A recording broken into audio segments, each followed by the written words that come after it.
प्रकाश, जैसा कि हम सब जानते हैं, बहुत जरूरी है हमारे आसपास की चीजों को देखने के लिए। इससे हम किताबें देख सकते हैं, मेज देख पाते हैं, आसपास के लोगों को देख पाते हैं।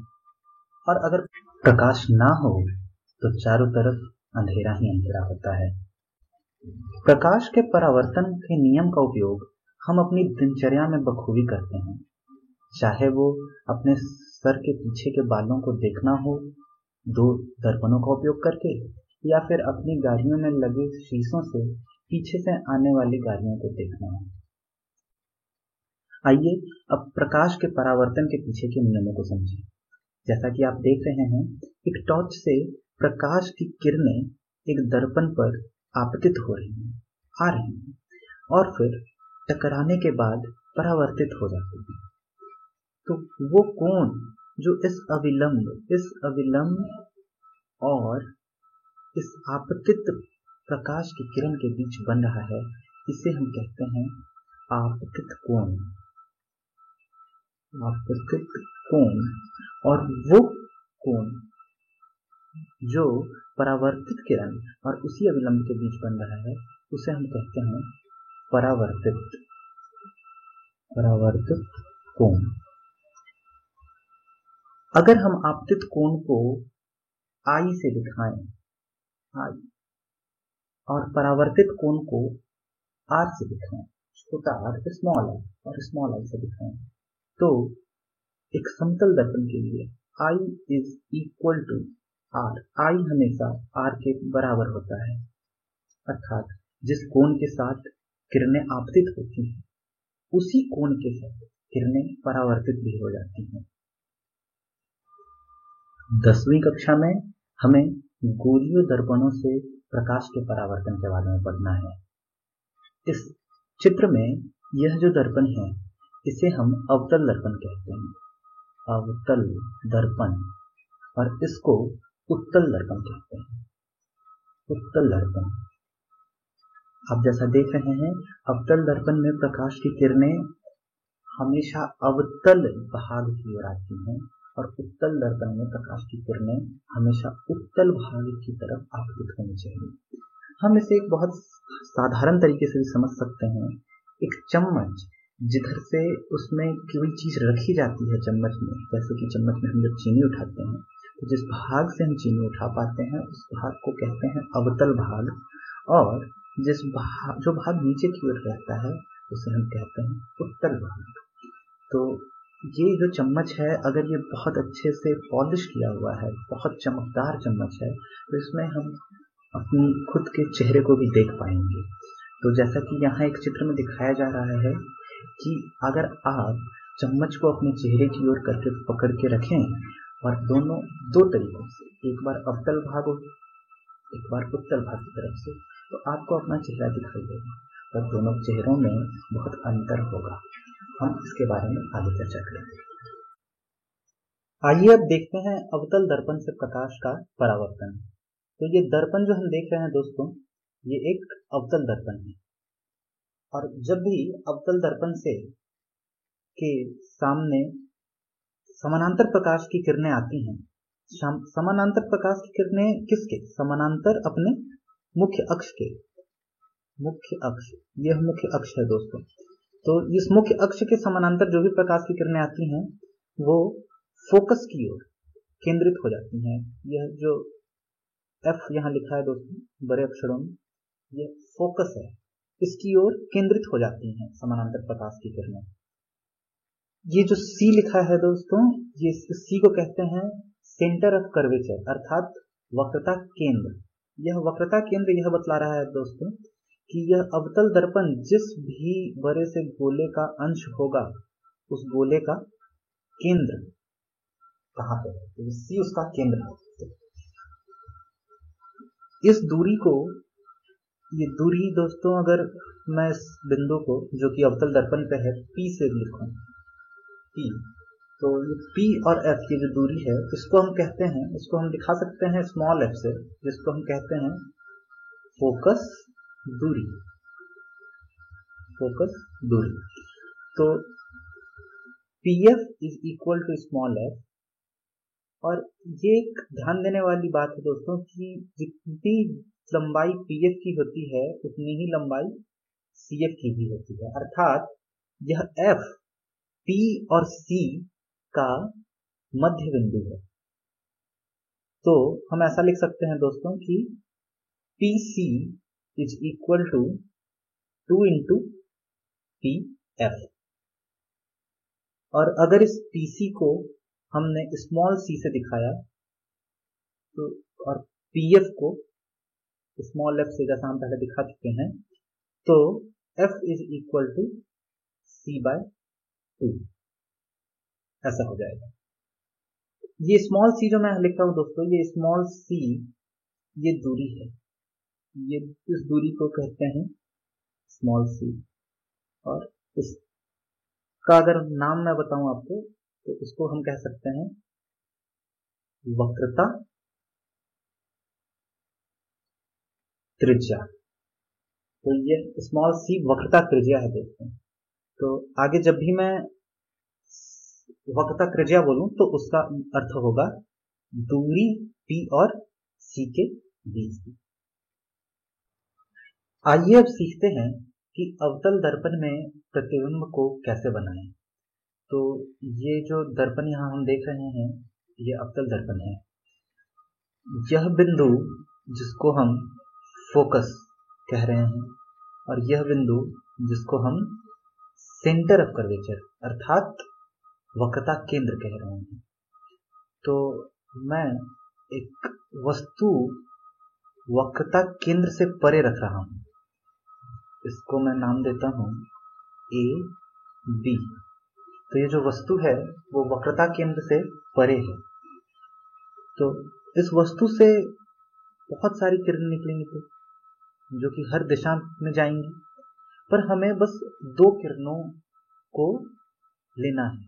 इसमें से पहली किरण इस मुख्य अक्ष के समानांतर जानी है, मुख्य अक्ष के समानांतर। और हम जानते हैं कि कोई भी किरण जो मुख्य अक्ष के समानांतर जाती है अवतल दर्पण से टकराने के बाद फोकस की ओर केंद्रित हो जाती है। तो फोकस की ओर उसको हमने मोड़ दिया।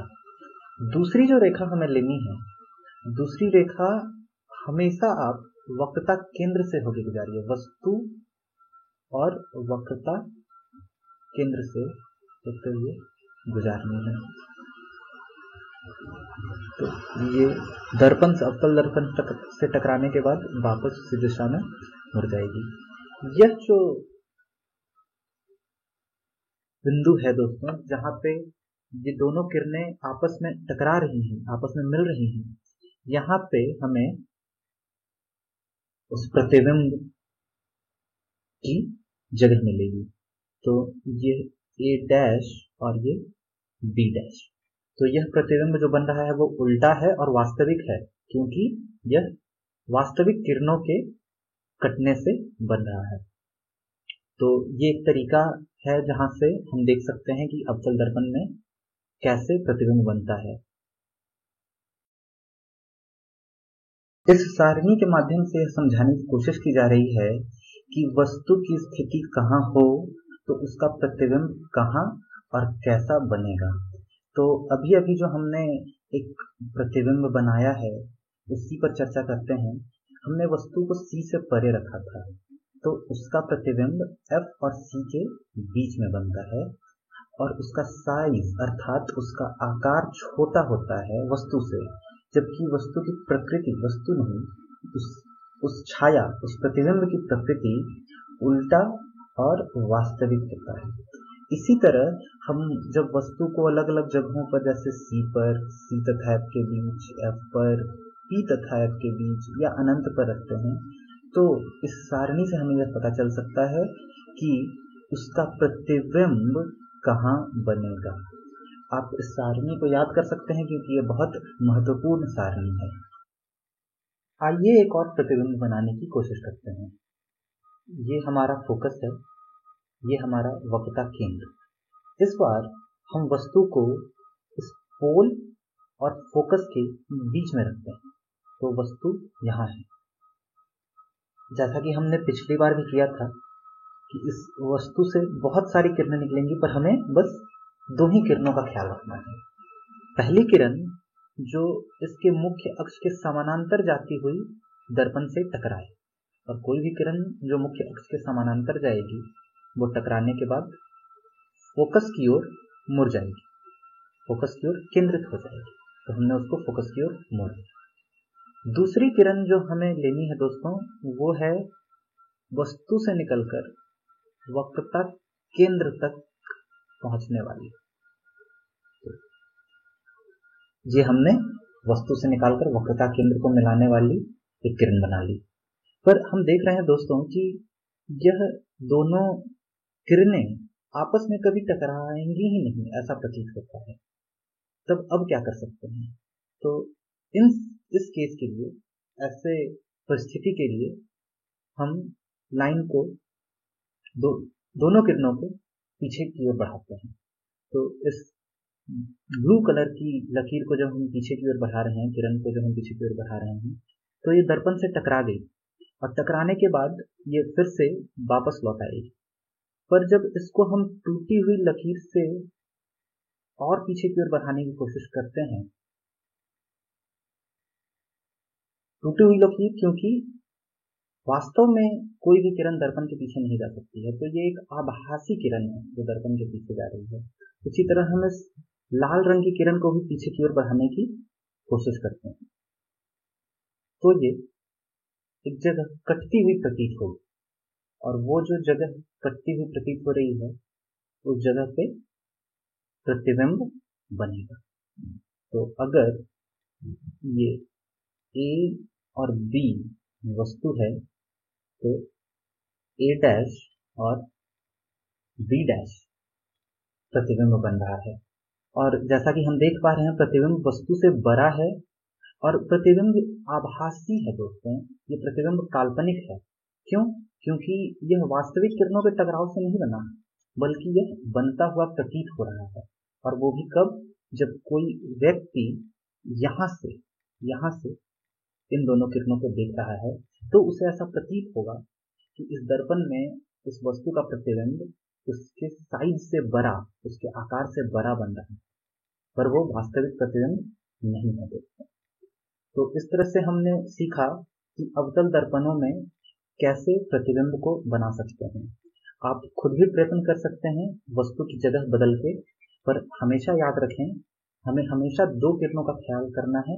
एक किरण जो मुख्य अक्ष के समानांतर जाती है, और दूसरी किरण जो वस्तु से निकलकर वक्रता केंद्र अर्थात सी से होते हुए गुजरती है, और इन दोनों किरणों के टकराव बिंदु पर ही हमारा प्रतिबिंब बनता है।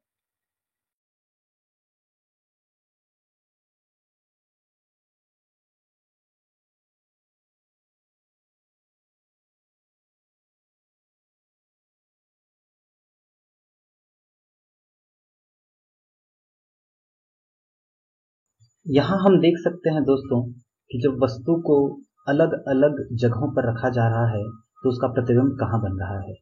जैसा कि इस भाग ए में दिखाया जा रहा है कि जब वस्तु अनंत पर है, तो अनंत से आने वाली हर प्रकाश की किरण मुख्य अक्ष के समानांतर ही होती है।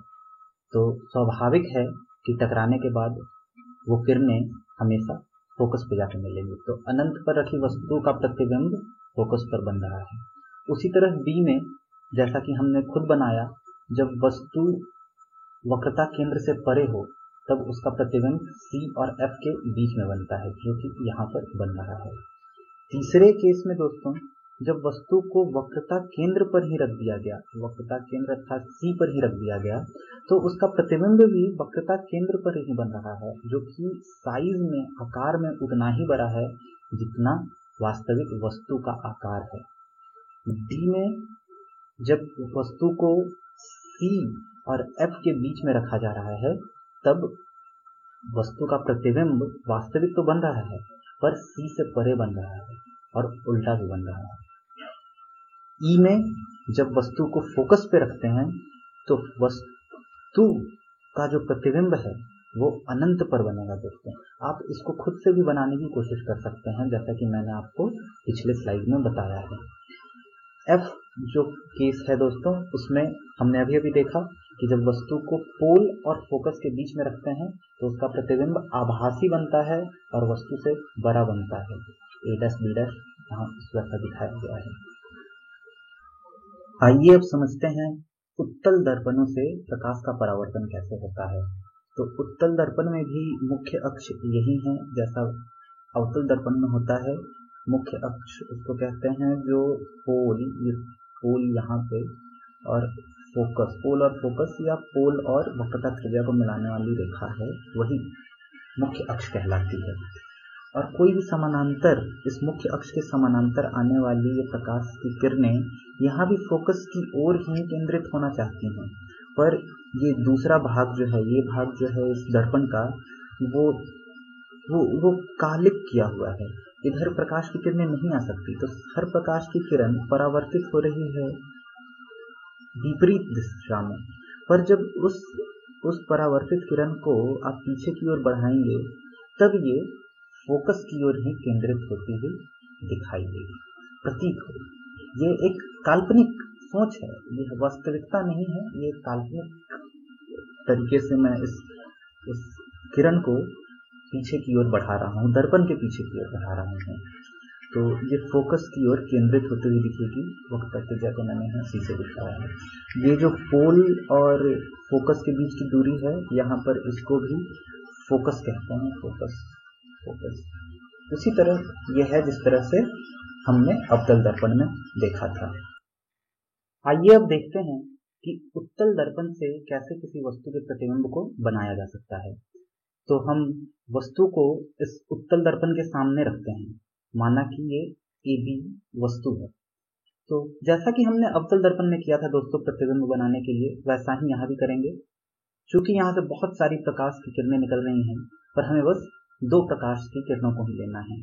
एक प्रकाश की किरण जो कि समानांतर जानी चाहिए मुख्य अक्ष के, पर ये जब टकराएगी, ये समानांतर किरण जब उत्तल दर्पण से टकराएगी तो यह दाहिनी ओर नहीं आ सकती दोस्तों। क्यों? क्योंकि यह भाग तो कालिक किया है, तो यह दाहिनी ओर नहीं आएगी, ये टकरा करके वापस चली जाएगी। पर आप जब इसको वापस मोड़ें तो इसका जरूर ख्याल रखें कि उस वापस मुड़ी हुई रेखा को जब सीधी दिशा में पीछे की ओर बढ़ाएं तो वो फोकस से होकर गुजरनी चाहिए, दूसरी रेखा, दूसरी किरण जो हमें लेनी है दोस्तों, वो वस्तु से निकलती हुई वक्रता केंद्र तक पहुंचनी चाहिए।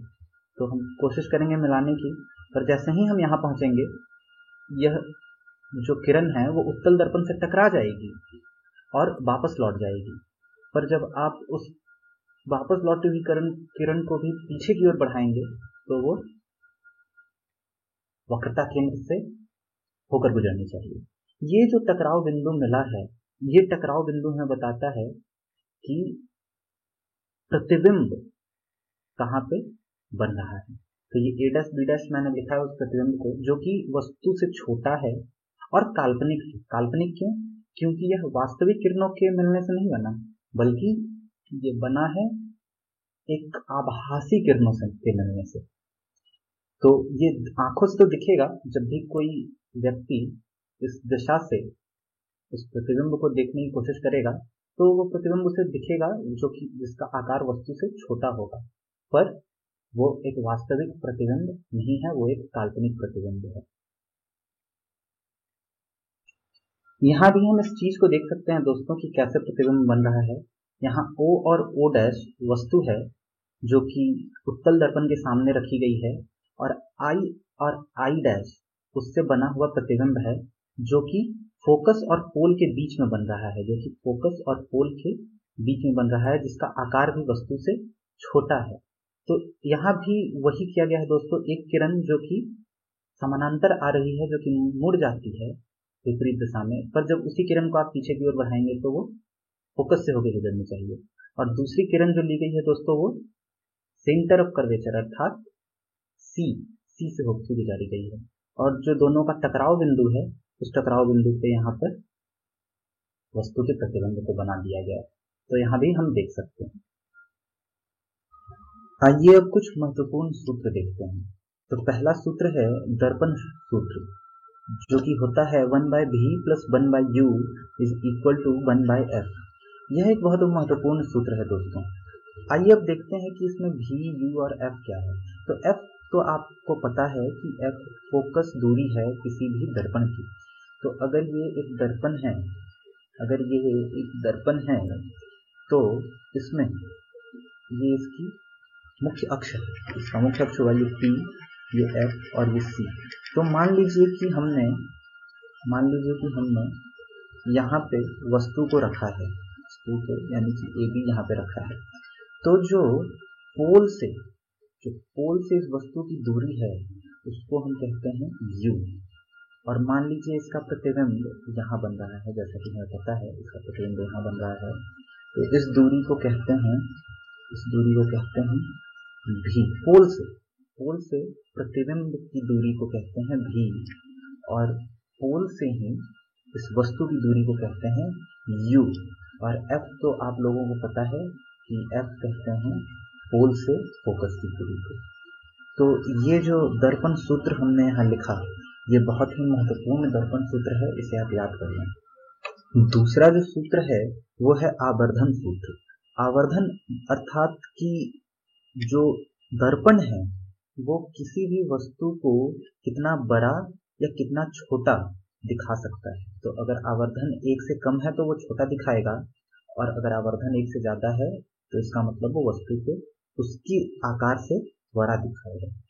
जो छाया बनेगी वस्तु की वो उसके आकार से बड़ी बनेगी अगर आवर्धन 1 से ज्यादा है तो हम लोग आवर्धन को h'/h, और जो कि जहाँ h' प्रतिबिंब की ऊंचाई और h बिंब की ऊंचाई है, तो आवर्धन को हम लिखते हैं एक बटे के रूप में h'/h, जिसको -v/u भी लिखा जा सकता है। आप इसको भी याद कर लें, ये भी एक बहुत महत्वपूर्ण सूत्र है। अब आइए दोस्तों परिचित होते हैं चिन्ह परिपाटी से। तो चिन्ह परिपाटी बहुत ही महत्वपूर्ण जरिया है एक प्रश्न को हल करने का। प्रकाश, आपका जो ये चैप्टर है, आपका जो ये हमारा पाठ है प्रकाश और उसका परावर्तन, उसके अंदर तो देखते हैं कि ये चिन्ह परिपाटी क्या है। तो ये m और n, ये जो है हमारा दर्पण है, ये mm हमारा दर्पण है। तो और ये x' और x जो है वो मुख्य अक्ष है इस दर्पण का। तो मुख्य अक्ष के ऊपर की दिशा में कोई भी दूरी अगर हम नापते हैं ऊपर की दिशा में, तो वो धनात्मक होता है, पॉजिटिव होता है दोस्तों वो। और अगर उसी मुख्य अक्ष के नीचे की ओर कोई दूरी नापी जाए तो वो ऋणात्मक अर्थात निगेटिव होता है, ऋणात्मक। यह पहली चिन्ह परिपाटी है। दूसरी ध्यान देने वाली बात यह है दोस्तों कि अगर कोई भी दूरी हम पोल से ले रहे हैं, और हर दूरी पोल से ही लेते हैं, तो जो भी पोल से दूरी अगर हम बाईं ओर ले रहे हैं, बाईं ओर अर्थात प्रकाश के आपतित दिशा से उल्टी दिशा में अगर कोई भी दूरी हम नापते हैं, कोई भी दूरी हम मापते हैं, तो वो ऋणात्मक होती है। ऋणात्मक क्यों? क्योंकि हम आपतित प्रकाश की दिशा के विपरीत दूरी नाप रहे हैं, तब वो ऋणात्मक होती है, निगेटिव होती है। और जब किसी दूरी को पोल से प्रकाश के आपतित किरण की दिशा में ही नापा जा रहा है, तो ऐसे देखिए हम दाईं ओर इसको ले रहे हैं, तो ये पॉजिटिव अर्थात धनात्मक दूरी है। तो यहाँ पूरी तरीके से हम चिन्ह परिपाटी को एक ही चित्र के अंदर देख सकते हैं कि ऊपर ली हुई दूरी पॉजिटिव होती है, धनात्मक होती है, नीचे ली गई दूरी ऋणात्मक होती है। पोल से बाईं ओर ली गई दूरी, बाईं ओर अर्थात हमेशा आप समझिए आपतित किरण की दिशा के विपरीत दिशा में ली गई दूरी ऋणात्मक, और उसी दिशा में ली गई दूरी, उसी दिशा मतलब आपतित किरण की दिशा में ही ली गई दूरी, मापी गई दूरी धनात्मक होती है। तो ये है चिन्ह परिपाटी। हम इसका उपयोग करके बहुत सारे प्रश्नों का हल कर सकते हैं। आइए दोस्तों अब एक प्रश्न हल करते हैं।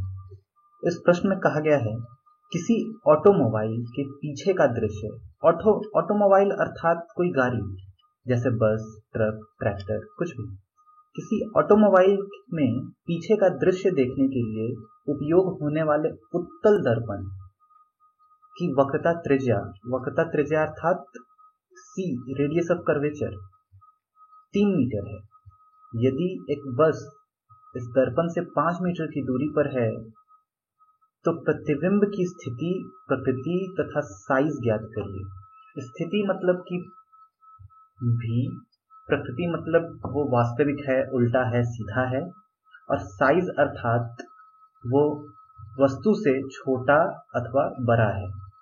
तो यहाँ से हम कुछ चीजें जो ज्ञात कर सकते हैं वो ये है कि वक्रता त्रिज्या, यहाँ मैंने उसको r से दिखाया है, वक्रता त्रिज्या 3 मीटर है और जिसको पॉजिटिव धनात्मक लिया है हमने।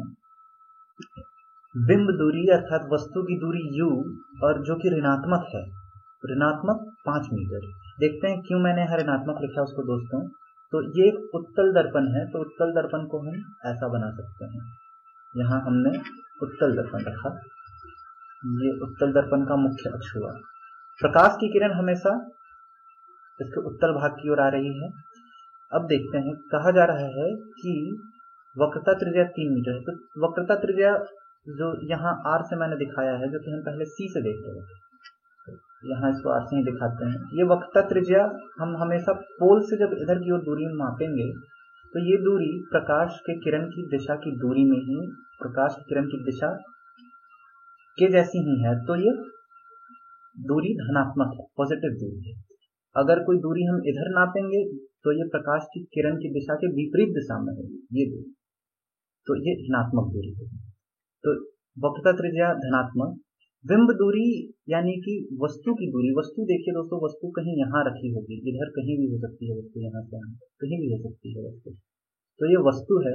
और वस्तु की दूरी को जब पोल से नापेंगे तो हमें प्रकाश की दिशा के विपरीत दिशा में जाना पड़ेगा। प्रकाश